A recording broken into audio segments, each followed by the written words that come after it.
എന്റെ പേര് സോളി ജോസഫ് എന്നാണ്. ഞാനൊരു ഫിസിക്സ് ടീച്ചറാണ്.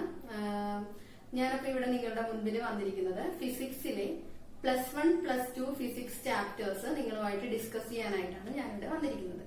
ഓക്കെ, ഇപ്പൊ ഒരു കൊറോണ സിറ്റുവേഷൻ ഒക്കെ ആണല്ലോ, അപ്പൊ എല്ലാവർക്കും ഓൺലൈൻ ക്ലാസ്സുകളൊക്കെ നടക്കുന്നുണ്ട് അല്ലെ. അപ്പോഴേക്കും എല്ലാവരും തന്നെ അത് ഫോളോ ചെയ്യുന്നുണ്ടോ എന്നുള്ളത് എനിക്ക് സംശയമുണ്ട്. അപ്പോ നമുക്ക് +1ലെയും +2ലെയും ചാപ്റ്റർ എന്റെ ഫിസിക്സ് ഓൺലൈൻ എന്ന് പറഞ്ഞ ഈ ചാനലിലൂടെ നിങ്ങൾക്ക് തുടർന്ന് കാണാവുന്നതാണ്. +1 ഫിസിക്സിലെയും ചാപ്റ്റേഴ്സ് നമ്മൾ ക്ലാസ് എടുക്കുന്നുണ്ട്, അതുപോലെ തന്നെ +2. അപ്പോ ആദ്യമായിട്ട് ഞാനിവിടെ എടുക്കാൻ പോകുന്നത് +1 ഫിസിക്സിലെ ആണ് നമ്മൾ ആദ്യം തുടങ്ങുന്നത്. അപ്പോ +1 ഫിസിക്സ് ടെക്സ്റ്റ് ബുക്ക് നമുക്കൊന്ന് ആദ്യം പരിചയപ്പെടാം. 2 മൊഡ്യൂളുകളായിട്ടാണ് +1 ഫിസിക്സ് ചാപ്റ്റേഴ്സ് പോകുന്നത്. ആകെ 15 ചാപ്റ്റർ ആണ്. ഫസ്റ്റ് മൊഡ്യൂളിൽ 8 ചാപ്റ്ററും സെക്കൻഡ് മൊഡ്യൂളിൽ 7 ചാപ്റ്ററുമാണ് ഉള്ളത്. അതിൽ ഫസ്റ്റ് മൊഡ്യൂളിൽ കൂടുതലായിട്ടും പറയുന്നത് മെക്കാനിക്സിൽ നിന്നുള്ള ചാപ്റ്റേഴ്സ് ആണ് ഫസ്റ്റ് മൊഡ്യൂളിൽ വരുന്നത്. അതുപോലെ തന്നെ സെക്കൻഡ് മൊഡ്യൂള് അല്ലെങ്കിൽ ഫസ്റ്റ് മൊഡ്യൂളിന്റെ ഒരു ഹാഫ് വെച്ചൊക്കെ വരുന്നത് തെർമോഡൈനാമിക്സുമായിട്ട് ബന്ധപ്പെട്ട ചാപ്റ്റേഴ്സ് ആണ്. അല്ലെ, നിങ്ങളിപ്പോ 10ാം ക്ലാസ്സിൽ നിന്ന് ഡയറക്റ്റ് +1ലേക്ക് അല്ലെ സയൻസ് ഒക്കെ എടുത്ത് +1ലേക്ക് വന്നിരിക്കുകയാണ് അല്ലെ. അപ്പൊ നിങ്ങൾക്ക് ഈ ഫിസിക്സ് എന്നൊക്കെ പറയുന്നത് നമ്മൾ പണ്ട് പഠിച്ചതിന്റെ കണ്ടിന്യൂവേഷൻ ആയിട്ട് തന്നെയാണ് നമ്മൾ ഇപ്പോഴും പഠിക്കുന്നത്. അതുകൊണ്ട് നമുക്ക് ഏറ്റവും എളുപ്പത്തില് എങ്ങനെ നമുക്ക് പഠിക്കാം, എളുപ്പത്തിൽ നിങ്ങൾക്ക് ഈ ക്ലാസ് ഒക്കെ ഞാൻ എടുക്കുന്ന സമയത്ത് പഠിക്കാനായിട്ടുള്ള ഓരോ ട്രിക്സ് ഒക്കെ ഞാൻ നിങ്ങൾക്ക് പറഞ്ഞുതരാം. അപ്പോ നമ്മൾ ഇന്നിവിടെ എടുക്കാനായിട്ട് പോകുന്നത് +1 ഫിസിക്സിലെ ആദ്യത്തെ ചാപ്റ്ററായ ഫസ്റ്റ് ചാപ്റ്ററായ ഫിസിക്കൽ വേൾഡ് എന്ന് പറഞ്ഞ ചാപ്റ്ററാണ് ഞാനിപ്പോ നിങ്ങളുടെ മുമ്പിൽ അവതരിപ്പിക്കാനായിട്ട് പോകുന്നത്. അതിന്റെ നെയിമാണ് ഫിസിക്കൽ വേൾഡ്. ഓക്കെ, എന്താണ് ഫിസിക്കൽ വേൾഡ്? ഫിസിക്കൽ വേൾഡ് ആ വാക്കുപോലെ തന്നെ സിമ്പിൾ ആണ്. റിയൽ ആയിട്ടുള്ള വേൾഡിനെയാണ് നമ്മൾ ഫിസിക്കൽ വേൾഡ് എന്ന് പറയുന്നത് അല്ലെ. റിയൽ ആയിട്ടുള്ള കാര്യങ്ങളെയാണ് നമ്മൾ ഫിസിക്കൽ വേൾഡ് എന്ന് പറയുന്നത്. നമുക്ക് കാണാനും കേൾക്കാനും ടച്ച് ചെയ്യാനും സ്മെല് ചെയ്യാനും എല്ലാം കഴിയുന്ന കാര്യങ്ങളെ നമുക്ക് ഫിസിക്കൽ എന്നുള്ള വാക്കിൽ പറയാം അല്ലെ. ഈ ഫിസിക്കൽ വേൾഡ് എന്ന് പറയുമ്പോൾ സയൻസിലെ ബ്രാഞ്ചസ് ആയ ഫിസിക്സും കെമിസ്ട്രിയും ഒക്കെ ഫിസിക്കൽ സയൻസ് എന്നാണ് അറിയപ്പെടുന്നത് അല്ലെ. അപ്പൊ ഫിസിക്കൽ വേൾഡ് എന്ന് പറഞ്ഞാൽ നമ്മള് ഇന്ന് നമ്മുടെ ചുറ്റും കാണുന്ന റിയൽ ആയിട്ടുള്ള വേൾഡിനെയാണ് ഫിസിക്കൽ വേൾഡ് എന്ന് പറയുന്നത്. എന്ന് പറഞ്ഞാൽ നമ്മുടെ ചുറ്റുപാടുകളെ തന്നെയാണ് നമുക്ക് ഫിസിക്കൽ വേൾഡ് എന്ന് പറയുന്നത്. അപ്പൊ നമ്മൾ ഫിസിക്സ് ആണ് നമ്മളിവിടെ ഡീൽ ചെയ്യുന്നത്. അപ്പൊ ഫിസിക്കൽ വേൾഡ് എന്ന് പറയുമ്പോൾ റിയൽ ആയിട്ട് നമ്മൾ കാണുന്ന കാര്യങ്ങളെ നമുക്ക് ഫിസിക്കൽ വേൾഡ് എന്ന് പറയാം. അപ്പൊ ഈ ഫിസിക്കൽ വേൾഡ് എന്ന് പറഞ്ഞ ചാപ്റ്ററിൽ ഞാൻ ഇവിടെ ഈ ബോർഡിൽ എഴുതിയിട്ടിരിക്കുന്ന ഇത്രയും ടോപ്പിക്സ് ആണ് ഇമ്പോർട്ടന്റ് ആയിട്ട് പറയാനുള്ളത്. ഒന്നാമത്തെ ടോപ്പിക് നമ്മളിവിടെ ഡിസ്കസ് ചെയ്യുന്ന ഒരു ടോപ്പിക്കാണ് എന്താണ് സയൻസ്.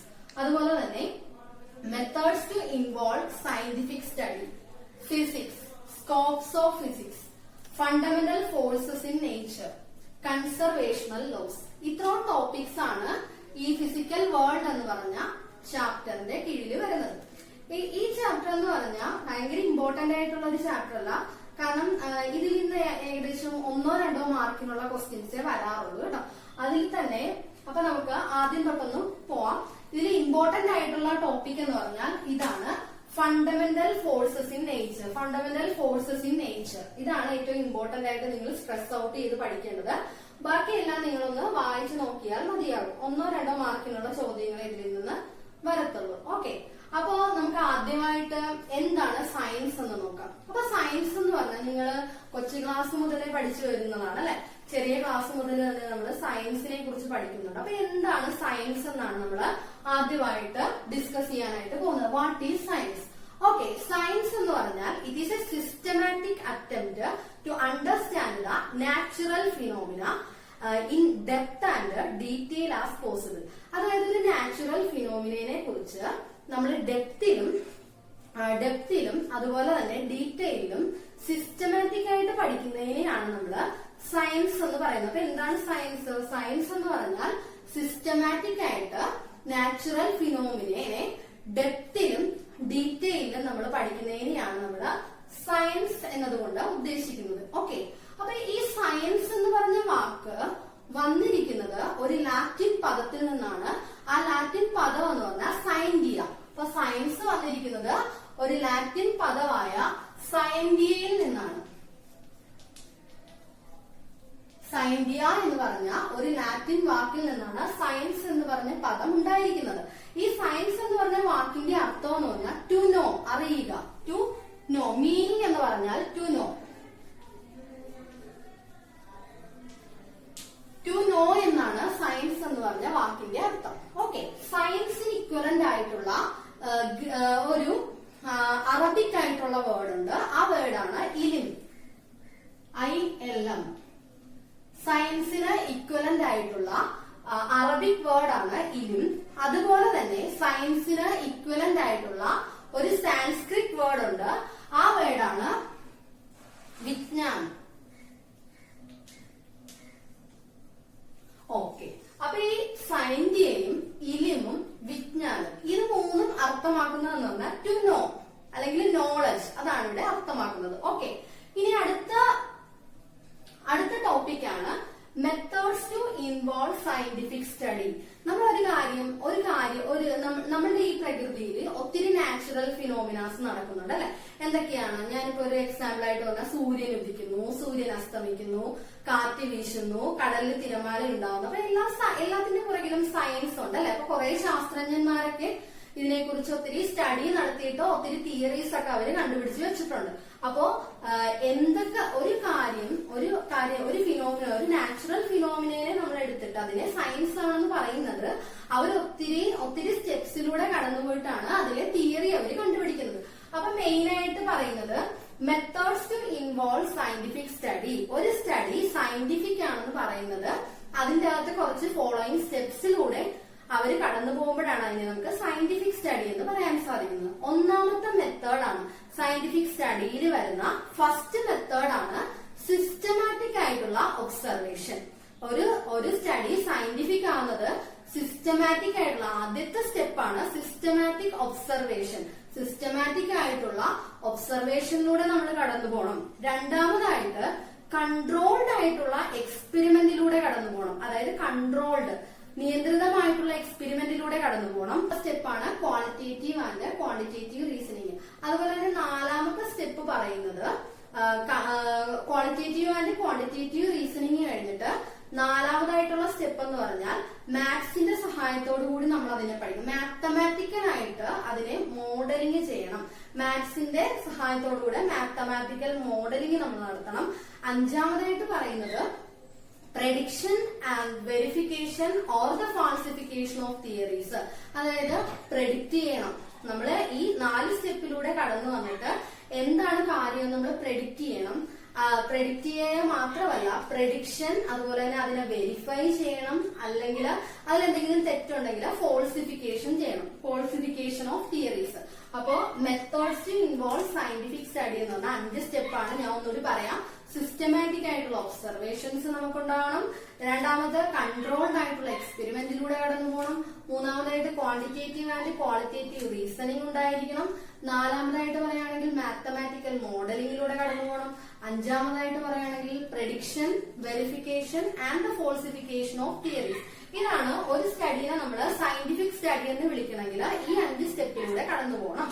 അടുത്തതായിട്ട് നമ്മളിവിടെ പറയാൻ പോകുന്നത് നമ്മള് മെയിൻ ആയിട്ട് പഠിക്കുന്ന ഫിസിക്സ് എന്താണെന്നുള്ളതാണ് കേട്ടോ. അപ്പൊ ഫിസിക്സിലേക്ക് നമ്മൾ എത്തുന്നേ ഉള്ളൂ. നമുക്കറിയാം സയൻസിൽ ഒത്തിരി ബ്രാഞ്ചസ് ഉണ്ട്. ഫിസിക്സ്, കെമിസ്ട്രി, ബയോളജി എക്സെട്ര, അങ്ങനെ ഒത്തിരി ബ്രാഞ്ചസ് ഉണ്ട്. അതിൽ നമ്മൾ ഡിസ്കസ് ചെയ്യുന്നത് എന്താണ് ഫിസിക്സ് എന്നാണ് നമ്മൾ ഡിസ്കസ് ചെയ്യുന്നത്. അപ്പൊ എന്താണ് ഫിസിക്സ് എന്ന് നമുക്ക് അടുത്തതായിട്ട് നോക്കാം. ഫിസിക്സ് എന്ന് പറഞ്ഞാൽ എന്താണ് എന്നാണ് നമ്മളിവിടെ പഠിക്കാനായിട്ട് പോകുന്നത്. ഓക്കെ, ഫിസിക്സ് എന്ന് പറഞ്ഞാൽ is A branch of science that deals with the basic loss of nature and its manifestation in different natural phenomena. എന്താന്ന് വെച്ചാൽ ഫിസിക്സ് എന്ന് പറഞ്ഞാൽ സയൻസിലെ ഒരു ബ്രാഞ്ച് ആണ്.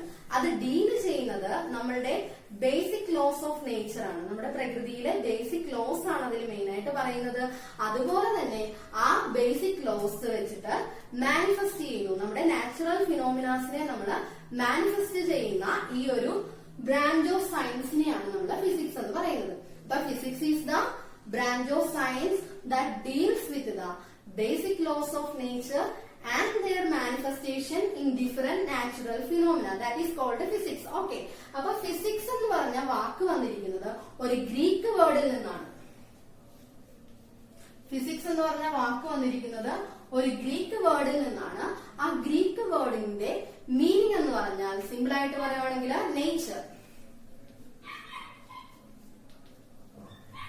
ഫിസിക്സ് എന്ന് പറഞ്ഞ വാക്കിന്റെ അർത്ഥമൊക്കെ എന്തെന്നാണ്? നേച്ചർ എന്നാണ്, പ്രകൃതി, നമ്മുടെ നേച്ചറിനെയാണ് ഫിസിക്സ് എന്ന് പറഞ്ഞ വേർഡിന്റെ അർത്ഥം നേച്ചർ എന്നുള്ളതാണ്. അപ്പൊ ഓക്കെ, അടുത്തതായിട്ട് നമ്മൾ പറയാൻ പോകുന്നത് എന്താണ് സ്കോപ്സ് ഓഫ് ഫിസിക്സ്. സ്കോപ്പ് എന്ന് പറഞ്ഞാൽ നിങ്ങൾക്ക് അറിയാമല്ലോ, ഇന്നത്തെ സാധ്യതകളെയാണ് നമ്മൾ സ്കോപ്പ് എന്ന് പറയുന്നത് ചെയ്യുന്നത്. ഓക്കെ, അപ്പൊ സ്കോപ്പിന്റെ ബേസിസിൽ, ലെങ്ത്തിന്റെ ബേസിസിൽ പറയുവാണെങ്കിൽ നമുക്ക് അതിന്റെ റേഞ്ച് പറയുവാണെങ്കിൽ 10⁻⁻15 മീറ്റർ തുടങ്ങി 10⁻⁻15 മീറ്റർ തുടങ്ങി 10⁻26 മീറ്റർ വരെ ആണ് ലെങ്ത്തിന്റെ ബേസിസിൽ നമ്മൾ സ്കോപ്പ് പറയുന്നത്. ഈ 10⁻⁻15 മീറ്റർ എന്ന് പറഞ്ഞാൽ 1 ഫെംറ്റോമീറ്റർ എന്നാണ് പറയുന്നത്. 1 ഫെംറ്റോമീറ്റർ എന്ന് പറഞ്ഞാൽ ന്യൂക്ലിയസിന്റെ സൈസ് ആണ് 1 ഫെംറ്റോമീറ്റർ എന്ന് നമ്മൾ കണ്ടുപിടിച്ച് വെച്ചിരിക്കുന്നത്. അതുപോലെ തന്നെ 10⁻26 മീറ്റർ എന്ന് പറഞ്ഞാൽ സൈസ് ഓഫ് ദ യൂണിവേഴ്സ് ആണ്. അപ്പോ സൈസ് ഓഫ് ദ ന്യൂക്ലിയസ്, ചെറുത് തൊട്ട് സൈസ് ഓഫ് ദ യൂണിവേഴ്സ് വരെയാണ് അതിന്റെ റേഞ്ച് പറയുന്നത്.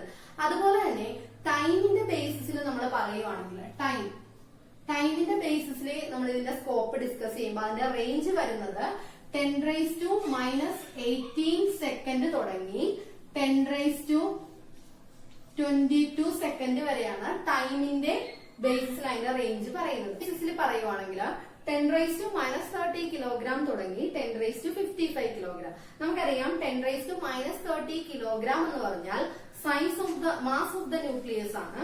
അതുപോലെ തന്നെ 10⁻55 കിലോഗ്രാം എന്ന് പറഞ്ഞാൽ മാസ് ഓഫ് ദ യൂണിവേഴ്സിന്റെ റേഞ്ച് ആണ് വരുന്നത്. അപ്പോ സ്കോപ്സ് ഓഫ് ഫിസിക്സ് നമ്മളിവിടെ പറയുമ്പോഴേക്കും സ്കോപ്സ് ഓഫ് ഫിസിക്സ് എന്ന് പറഞ്ഞാൽ ഫിസിക്സിന്റെ ഇന്നത്തെ സാധ്യതകൾ, അപ്പൊ ചെറുത് തുടങ്ങി വലുത് വരെയുള്ള. അപ്പൊ ലെങ്ത്തിന്റെ ആണെങ്കിൽ 10⁻⁻15 മീറ്റർ തൊട്ട് 10⁻26 മീറ്റർ വരെയാണ് അതിന്റെ റേഞ്ച് പറയുന്നത്. ടൈമിന്റെ ബേസിസിൽ പറയുവാണെങ്കിൽ 10⁻⁻22 സെക്കൻഡ് തുടങ്ങി 10⁻18 സെക്കൻഡ് വരെയാണ് പറയുന്നത്. മാസിന്റെ ബേസിസിൽ പറയുവാണെങ്കിൽ 10⁻⁻30 കിലോഗ്രാം തുടങ്ങി 10⁻55 കിലോഗ്രാം വരെയാണ് പറയുന്നത്. ഓക്കെ, അടുത്തതായിട്ട് നമ്മൾ പറയാൻ പോകുന്നത് ഫണ്ടമെന്റൽ ഫോഴ്സസ് ഇൻ നേച്ചർ ആണ് കേട്ടോ. അത് ഞാൻ വളരെ ഇമ്പോർട്ടന്റ് ആയിട്ടുള്ള ഈ ഫിസിക്കൽ വേൾഡ് എന്ന് പറഞ്ഞ ചാപ്റ്ററിൽ ഏറ്റവും ഇമ്പോർട്ടന്റ് ആയിട്ടുള്ള ടോപ്പിക് ആണ് ഫണ്ടമെന്റൽ ഫോഴ്സസ് ഇൻ നേച്ചർ. ഈ ഫണ്ടമെന്റൽ ഫോഴ്സസ് ഇൻ നേച്ചർ ഞാൻ ലാസ്റ്റ് പറയാം. അടുത്തതായിട്ട് ഇവിടെ ഉള്ളത് കൺസർവേഷണൽ ലോസ് ആണ്. എന്തൊക്കെയാണ് കൺസർവേഷണൽ ലോസ് എന്നാണ് നമ്മൾ പറയാൻ പോകുന്നത്. അപ്പൊ കൺസർവേഷണൽ ലോസ് എന്ന് പറഞ്ഞാൽ നിങ്ങൾ ജസ്റ്റ് ഒന്ന് അറിഞ്ഞിരുന്നാൽ മതി. മെയിൻ ആയിട്ട് 4 കൺസർവേഷണൽ ലോസ് ആണുള്ളത്. ഒന്നാമത്തെ ലോ പറയുന്നത് law of conservation of energy, അത് നിങ്ങൾ കേട്ടിട്ടുണ്ട് അല്ലെ ചെറിയ ക്ലാസ്സിൽ. രണ്ടാമത്തത് law of conservation of energy കഴിഞ്ഞിട്ട് വരുന്നത് law of conservation of charge. മൂന്നാമത് വരുന്നത് law of conservation of linear momentum. നാലാമത് വരുന്നത് law of conservation of angular momentum. Okay, ഇത് ചിലപ്പോൾ വല്ല വൺ വേർഡ് ആയിട്ട് ചോദിച്ചാലായി, അങ്ങനെ ചോദിക്കാറില്ല. ജസ്റ്റ് നിങ്ങളൊന്ന് വായിച്ചു വെച്ചാൽ മതി. അപ്പോ ഞാൻ ഇവിടെ ഇപ്പൊ പറഞ്ഞ ഈ 1, 2, 3, 4, 5 ഈ 5 ടോപ്പിക്സ് കൂടാതെ ഒരു ടോപ്പിക്സ് കൂടി നിങ്ങൾ വായിച്ചു വെക്കാനായിട്ടുണ്ട്. അതാണ് domains of physics. Domains of physics. ഫിസിക്സിലെ ഡൊമൈൻസ് ഏതൊക്കെയാണ്? ഡൊമൈൻസ് എന്ന് പറഞ്ഞാൽ അതിന്റെ രണ്ടായിട്ട് അതിനെ ഫിസിക്സിലെ ഡൊമൈൻസ് എന്ന് പറഞ്ഞാൽ 2 എണ്ണം ഉണ്ട്. ഒന്നാമത്തെ ഡൊമൈൻ ആണ് ക്ലാസിക്കൽ ഫിസിക്സ്, രണ്ടാമത്തെ ഡൊമൈൻ ആണ് ക്വാണ്ടം ഫിസിക്സ്. ഈ ക്ലാസിക്കൽ ഫിസിക്സ് മെയിൻ ആയിട്ട് ഡീൽ ചെയ്യുന്നത് മാക്രോസ്കോപ്പിക് ആയിട്ടുള്ള ഫിനോമിനാസിനെയാണ്. മാക്രോസ്കോപ്പിക് ഫിനോമിന എന്ന് വെച്ചാൽ ലാർജ് ഫിനോമിനാസിനെയാണ് അതിൽ ഡീൽ ചെയ്യുന്നത്. അതിൽ കുറച്ച് ബ്രാഞ്ചസ് പറയുന്നത് ഒന്നാമത്തെ ബ്രാഞ്ച് മെക്കാനിക്സ്, 2 ഇലക്ട്രോ ഡൈനാമിക്സ്, മൂന്നാമത്തെ ബ്രാഞ്ച് പറയുന്നത് ഒപ്റ്റിക്സ് ആൻഡ് നാലാമത്തെ ബ്രാഞ്ച് പറയുന്നത് തെർമോഡൈനാമിക്സ് അല്ലെ. നിങ്ങൾക്ക് ഇതിൽ കേട്ടുപരിചയമുള്ളത് ഒപ്റ്റിക്സ് അറിയാം അല്ലെ, ലൈറ്റിനെ കുറിച്ച് ഡീൽ ചെയ്യുന്നതാണ് ഒപ്റ്റിക്സ്. മെക്കാനിക്സ് എന്ന് പറഞ്ഞാൽ മൂവിംഗ് ആയിട്ടുള്ള, പിന്നെ ഫോഴ്സുകളെ കുറിച്ചൊക്കെ നമ്മൾ പറയുന്നത് മെക്കാനിക്സിൽ പറയുന്നുണ്ട്. അതുപോലെ തന്നെ തെർമോഡൈനാമിക്സ് എന്ന് പറഞ്ഞാൽ ഹീറ്റ്, ടെമ്പറേച്ചർ, ഫിനോമിനാസിനെ കുറിച്ച് നമ്മൾ തെർമോഡൈനാമിക്സിൽ പറയുന്നുണ്ട്. അപ്പൊ ഇതാണ് ഡൊമൈൻസ് ഓഫ് ഫിസിക്സിൽ ആദ്യത്തെ ഡൊമൈനായ ക്ലാസിക്കൽ ഫിസിക്സ്. ക്ലാസിക്കൽ ഫിസിക്സിൽ 4 ബ്രാഞ്ചസിനെ കുറിച്ചാണ് പറയുന്നത്. ഒന്നാമത്തത് പറയുന്നത് mechanics, 2 electro dynamics, 3 optics, 4 thermodynamics. Okay, അതുപോലെ തന്നെ ഡൊമൈൻസ് ഓഫ് ഫിസിക്സിൽ വരുന്ന രണ്ടാമത്തെ ഇതാണ് ക്ലാസിക്കൽ ഫിസിക്സ് അല്ലാതെ രണ്ടാമതായിട്ട് വരുന്നത് ക്ലാസിക്കൽ ഫിസിക്സും. അതുപോലെ തന്നെ സെക്കൻഡ് വരുന്നത് ക്ലാസിക്കൽ ഫിസിക്സ് അല്ലാതെ ക്വാണ്ടം ഫിസിക്സ് ആണ് രണ്ടാമതായിട്ട് വരുന്നത്. ക്വാണ്ടം ഫിസിക്സ് എന്ന് പറയുന്നത്, ക്വാണ്ടം ഫിസിക്സ് ഡീൽ ചെയ്യുന്നത് മൈക്രോസ്കോപ്പിക് ആയിട്ടുള്ള സ്മോൾ ആയിട്ടുള്ള ഫിനോമിനാസ് ആണ് അതിൽ ഡീൽ ചെയ്യുന്നത്. സ്മോളസ്റ്റ് എന്ന് പറയുമ്പോൾ അതിൽ വരുന്ന ബ്രാഞ്ചസ് ആണ് അറ്റോമിക്, മോളിക്കുലാർ, ന്യൂക്ലിയർ. അപ്പോ ക്ലാസിക്കൽ ഫിസിക്സ് മാക്രോസ്കോപ്പിക് ഫിനോമിനാസിനെയും ക്വാണ്ടം ഫിസിക്സ് മൈക്രോസ്കോപ്പിക് ഫിനോമിനാസിനെയും, ക്ലാസിക്കൽ ഫിസിക്സ് ലാർജ് ഫിനോമിനാസിനെയാണ് ഡീൽ ചെയ്യുന്നത്. അതുപോലെ തന്നെ നമ്മളുടെ ക്വാണ്ടം ഫിസിക്സ് സ്മോൾ ഫിനോമിനാസിനെയാണ് ഡീൽ ചെയ്യുന്നത്. അതുപോലെ ക്ലാസിക്കൽ ഫിസിക്സിലുള്ള ബ്രാഞ്ചസ് ആണ് മെക്കാനിക്സ്, ഇലക്ട്രോഡൈനാമിക്സ്, ഒപ്റ്റിക്സ്, തെർമോഡൈനാമിക്സ്. അതുപോലെ തന്നെ ക്വാണ്ടം ഫിസിക്സിൽ വരുന്നത് atomic, molecular and atomic physics വരുന്നുണ്ട്, മോളിക്കുലാർ ഫിസിക്സ് വരുന്നുണ്ട്, അതുപോലെ തന്നെ ന്യൂക്ലിയർ ഫിസിക്സ് വരുന്നുണ്ട്. അപ്പോ ഈ സയൻസ് എന്താണെന്നുള്ളതും മെത്തേഡ്സ് ടു ഇൻവോൾവ് സയന്റിഫിക് സ്റ്റഡിയും ഫിസിക്സ് എന്താണെന്നുള്ളതും സ്കോപ്സ് ഓഫ് ഫിസിക്സും കൺസർവേഷണൽ ലോസും അതുപോലെ ഡൊമൈൻസ് ഓഫ് ഫിസിക്സും നിങ്ങൾ ജസ്റ്റ് ഒന്ന് അറിയാനായിട്ട് ടെക്സ്റ്റ് ബുക്ക് നോക്കി ഒന്ന് നന്നായിട്ട് വായിച്ചിരുന്നാൽ മതി. ഇതില് 2 മാർക്കിനുള്ള ക്വസ്റ്റ്യൻസേ വരാറുള്ളൂ. അത് മെയിൻ ആയിട്ട് വരുന്നത് ഫണ്ടമെന്റൽ ഫോഴ്സസ് ഇൻ നേച്ചർ എന്നുള്ള ചാപ്റ്ററിൽ നിന്നാണ് മെയിൻ ആയിട്ട് എപ്പോഴും ചോദിച്ചു കാണുന്നത് ചോദ്യം. അപ്പൊ നമുക്കിനി അതിലേക്ക് കടക്കാം. അടുത്തതായിട്ട് നമ്മൾ പഠിക്കാൻ പോകുന്നത് ഫണ്ടമെന്റൽ ഫോഴ്സസ് ഇൻ നേച്ചർ. ഈ ഫിസിക്കൽ വേൾഡ് എന്ന് പറഞ്ഞ ചാപ്റ്ററിൽ ഏറ്റവും ഇമ്പോർട്ടന്റ് ആയത് നിങ്ങൾ മസ്റ്റ് ആയിട്ട് പഠിച്ചു വെച്ചേക്കേണ്ട ഒരു ടോപ്പിക്കാണ് ഫണ്ടമെന്റൽ ഫോഴ്സസ് ഇൻ നേച്ചർ. നമ്മുടെ നേച്ചറിൽ മെയിൻ ആയിട്ട് 4 ഫണ്ടമെന്റൽ ഫോഴ്സസ് ആണ് കാണപ്പെടുന്നത്.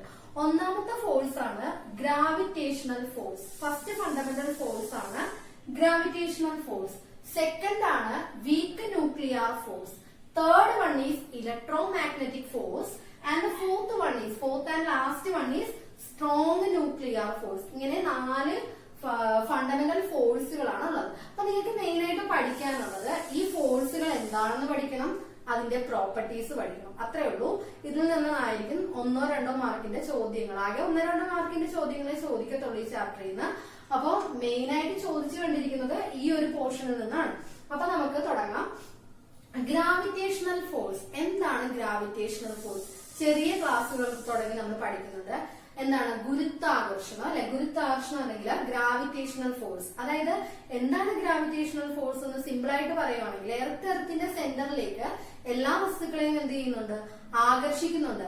ഈ ഗ്രാവിറ്റേഷണൽ ഫോഴ്സ് എന്ന് പറഞ്ഞാൽ എക്സിസ്റ്റ് ചെയ്യുന്നത് മാസ് ഉള്ള വസ്തുക്കൾ തമ്മിലാണ്.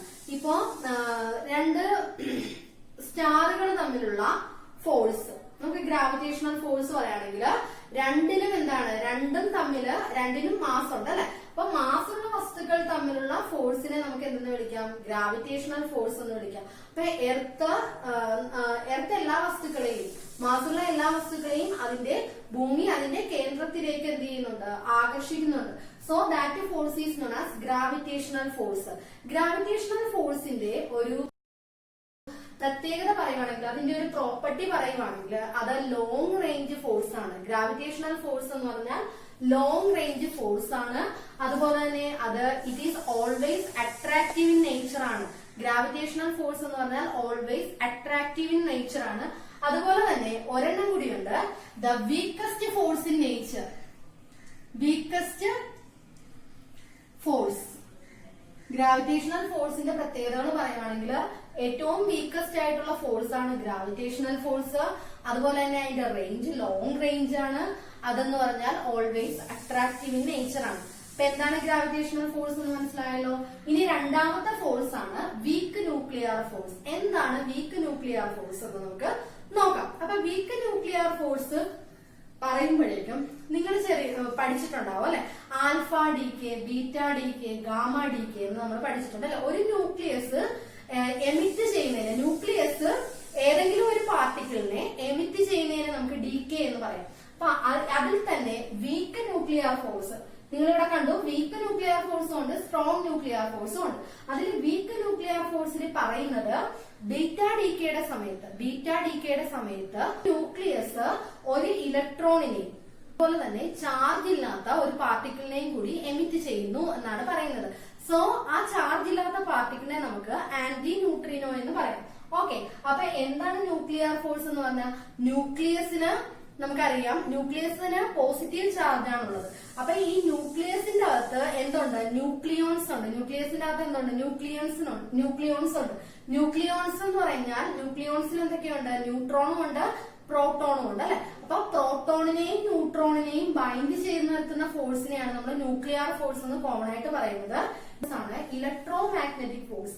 എന്താണ് ഇലക്ട്രോ മാഗ്നറ്റിക് ഫോഴ്സ് എന്ന് നമുക്ക് നോക്കാം. വാക്കുകളാണ് അല്ലെ ഇവിടെ കാണുന്നത്. ഇലക്ട്രോ സ്റ്റാറ്റിക്കും ഉണ്ട്, മാഗ്നറ്റിക് ഫോഴ്സും ഉണ്ട്.